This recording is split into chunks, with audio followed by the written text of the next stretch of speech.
যাই হোক, আমি যতটা পারি চেষ্টা করি বাচ্চাদের একটু ভালোভাবে বানিয়ে খাওয়াতে। চাউমিনটা একটু নেড়ে চেড়ে ওপর দিয়ে তারপরে আস্তে করে ডিমগুলো দিয়ে দিলাম।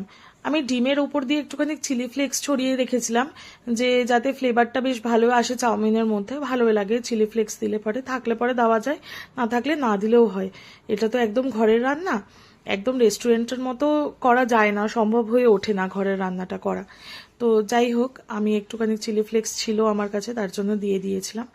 আর এবারে ডিমটাকে ভালো করে এর মধ্যে মানে মিশিয়ে নিয়ে তারপরে হালকা করে ভেজে ভালোভাবে ওটাকে সার্ভ করে দেব বাচ্চাদের। যে হয়েই এসছে চাউমিনটা বানানো।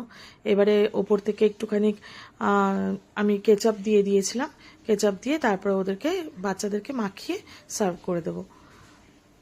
হয়ে গেল আজকে রাত্রের মতো রান্না শেষ। এটাই সবচেয়ে বড় টেনশন থাকে যে রাত্রেবেলায় আজকে কি বানাবো।